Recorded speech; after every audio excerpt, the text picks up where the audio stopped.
Afternoon po, good evening po mga kababayan, mga sir. This is John, the Filipino channel ng inyong pong lingkod. So today is October, nandun sila sa October 31, 2025, at tayo ngayon ay papunta dito yan sa may SM City, Manila. Sa may entrance sa may Natividad Lopez Street, Barangay 659, Ermita, Manila po yan.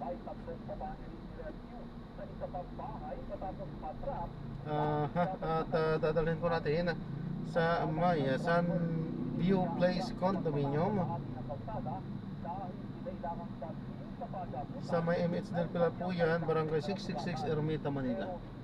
Okay po, so magbabalik po tayo mamaya konti pag nakuha na po natin sila. Disclaimer lamang po, ang content po natin ay kalsada at hindi ang passenger. Kaya nga naman, saka naman po na may marinig kayo mga pangalan ng lugar, pangalan ng tao, pangalan ng organizations, government or private, yan ay wala pong kinalaman ng channel na ito at wala pong pinapatungkulan at wala pinag-uusapan dito ay pawang dito lamang po yan sa loob at wala pong pinapatungkulan sa labas. Okay po, ayan, magbabalik po tayo mamaya konti pag nakakuha na po natin sila.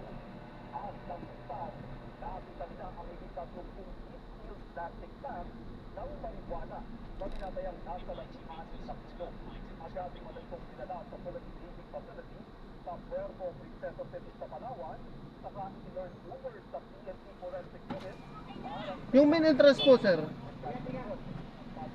Yung kanan lang po. Yung main entrance po yan, ha? Ay, main entrance sa labas ka, sir. Sige, salamat po.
Habang yung Intertropical Convergence Zone o IDD naman na mapapamulan sa Southern Luzon and Visayas at sa Mindanao.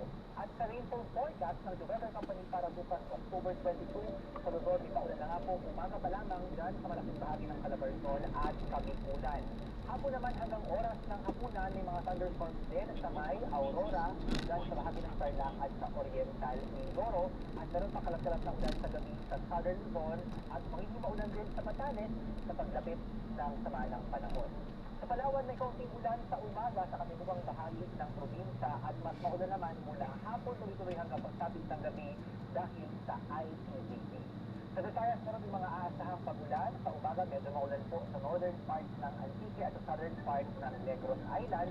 Bandang hapon mas malakas po ang push na ulan dito sa northwestern part ng Leyte Province at pagsapit ng gabi maulan din sa eastern Samar, sa Bohol at sa northern Negros at northeastern Panay.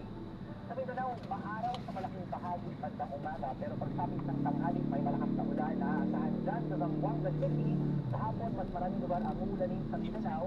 Umuusip po ang malakas na ulan sa may Zamboanga City, Zamboanga del Sur, Taos Cotabato, Bukidnon, Lanao del Sur at ilang bahagi ng Agusan del Sur at Davao del Norte.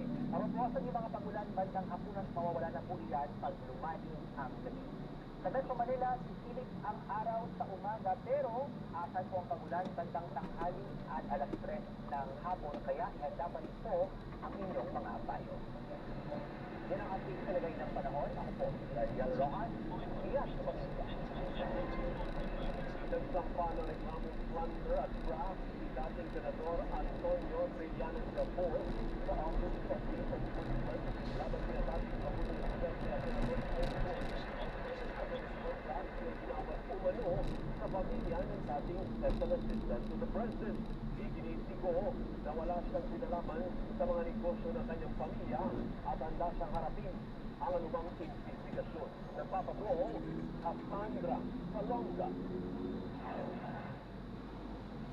Naghain ng reklamong pandaragtong, illegal na pagpapayaman at pagdabag sa code of conduct and ethical standards of public officials and employees si dating Senador Antonio Trillanes IV sa Office of the Ombudsman itong Martes laban sila dating Pangulong Rodrigo Duterte at Senador Christopher Bongo.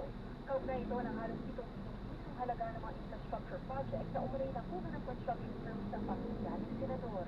Nagsimula ito nung mayor pa si Duterte hanggang nagpresidente. Kaya alam naman natin na magkadugtong ang bitukan ni Bongo at Duterte, kaya hindi niya pwedeng ipagkaila na hindi na-influensyahan ito. Ayon kay Trillanes, nakabasa yung reklamo sa 200 government contracts mula ng 2007 hanggang 2018 na naipagkaloob sa PLC builders sa umabot sa halagang 4.6 billion pesos at sa Alfredo General Payment na nakatanggap na malumano ng 2 billion pesos sa halaga ng mga proyekto. Diin ni Trillanes, ang mga kumpanyang pagmamayari ng ama at kapatid ay sinaburan umano ni Duterte habang special assistant siya nito. Siguro yung kanyang relationship with Duterte enabled this thing to happen. So ang pumitirma, ang nag-a-approve ay itong si Duterte, pero nasa likod niya itong si Bongo. Iginiit ni Trillanes na nakipagsagwatan umano ang pamilya nito sa mga kontraktor na sina Pacifico at Sara Vizcaya. Una nang sinabi ni Ombudsman ni Christine Remulla na posibleng pinoprotektahan nila si Go dahil tumagilan silang makapagtulungan sa investigasyon ng Independent Commission for Infrastructure sa mga maanumalyang proyekto. 5 kontrata nila na malalaki na aabot ng mahigit 800 million pesos with the Vizcaya. Kaya yung sinasabi ni Bongo na hindi niya kilala yung mga Vizcaya, may joint venture yung tatay at kapatid niya. Bibigyan din ni Trillanes ng ICI ng kopya ng mga ebidensya na una nang isinampa ni Trillanes ang mga kaparehong reklamo sa Department of Justice noong 2024. Nung ako naka-receive ng word na nag-file siya ng kaso, kung alam ko, wala na sa DOJ, hindi pinadaan sa aking opisina. Isang dahilan kung bakit nagkagawa na kami ng Prosecutor General doon. So ngayon, pag-aaralan, nagdadaan niya sa evaluation, fact-finding, at preliminary investigation, kung kakailanganin. Kaya nga, doon ko pinail ko sa DOJ dati for case build-up, no? Kasi alam kong protektado siya dito sa ombudsman nung iba pa yung ombudsman. Una nang itinanggi ko na kilala niya ang mga Vizcaya at nakialam siya sa mga negosyo ng kanyang pamilya. Isa po itong diversionary tactic para hinihit ang atensyon ng taong bayan sa tunay na mga issue. Ano bang totoong issue ngayon? Di ba ang flood control scandal? May hamon siya sa dating senador. Trillanes, you are parking at the wrong tree. Seryoso ka talaga, bakit hindi mo kasuhan? Mga totoong mga korap talaga. Sila yung contractor, sila pa yung congressman, sila yung habulin mo, Trillanes. Ayaw mo habulin dahil cancer mo nga. Huwag kang magpalinis dito. Hindi ko wala siya naging papel sa mga pagkata dahil nagpagkaloob ang mga ito bago pa man naluklok na Pangulo si Duterte at nagsilbi siyang special assistant. Handa rin umano siyang harapin ang anumang investigasyon. Samantala, inanunsyo ng ombudsman na naipadala na ang sabinan sa mga sangkot sa dike project sa Oriental Mindoro. Bibigyan ng Sunwest Inc. na pagmamayari nila dito ng 10 araw para magbibigay ng counter affidavit. Sa Webes naman, inaasahang ipadadala ang mga sabina ang kaugnay ng 5 ghost project sa Bulacan sa inimbestigahan ng Tuesday. Cassandra Salonga, ABS-CBN. Sa pagbabalik ng TV Patrol, Department of Justice binisa sa budget hearing sa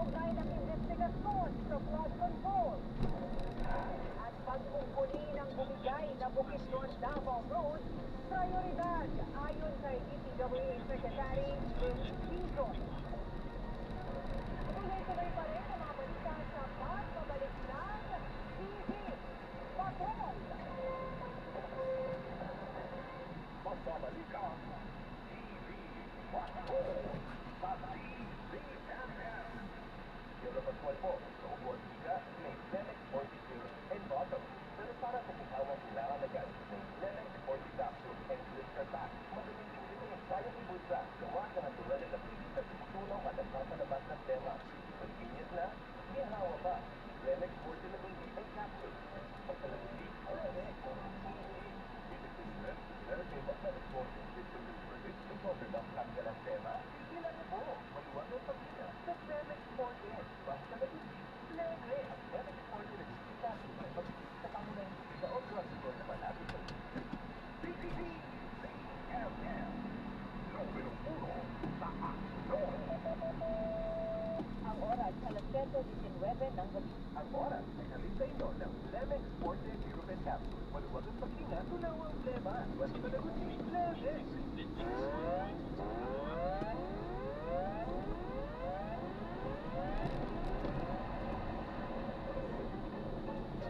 Senator Angelo Lacson, huling pamumunuan ng Blue Ribbon Committee.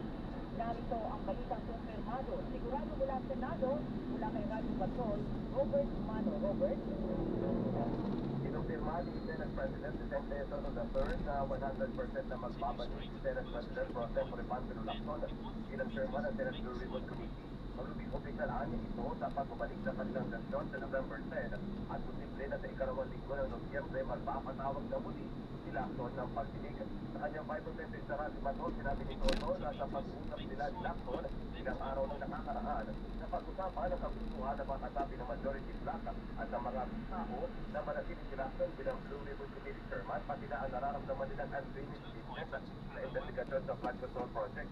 Ani Soto, nakulangan si Lacson sa investigasyon tingin sa flood control project dahil marami pa ang sinauukan at sa infrastructure project din ang ibang departamento na kailangan pulitigin kabilang ang Department of Agriculture, Department of Education, Department of Health at PhilHealth. Sinabi ni Lacson kahapon na baka matanggal si Soto bilang Senate President kapag muli niya pinamunuan ng Blue Ribbon. Nagpahayag si Soto ng kumpiyansa na pagkatado naman ito ng majority black senators pero hindi na kahit ano namang pwesto ang ibigay sa kanya ng Senado ay magkatrabaho pa rin siya. Yan ang balitang kumpirmado. Sigurado, ito ang Radio Patrol, Robert Paz. Maraming salamat, Radio Patrol, Robert Mano. Manatiling nakatutok sa DZMM Radio Patrol sa Iskrenta at DZMM Teleradio. Ako si Aimee S. Pareha. Basta may nangyari, nakareport agad sa TVMM. Left side ko. Ah, sir? Left side ko. Numero 1 sa aksyon. Sinabi ko naman sa'yo, Ito po? ikaw lang, sapat na para sa akin. Tatay. Thank you. Ito, ingat po. God bless you. Salamat. Hindi na sa akin. Ano naman kwentong no filter? May kasama kang makikinig sa'yo. Ayan, so na-drop na natin sila. So maraming salamat po sa panonood hanggang sa muli. Ingat po at God bless. Paalam po muna. Pansamantala tayo gagawa na ng ibang video sa ating susunod na misyon. Paalam po.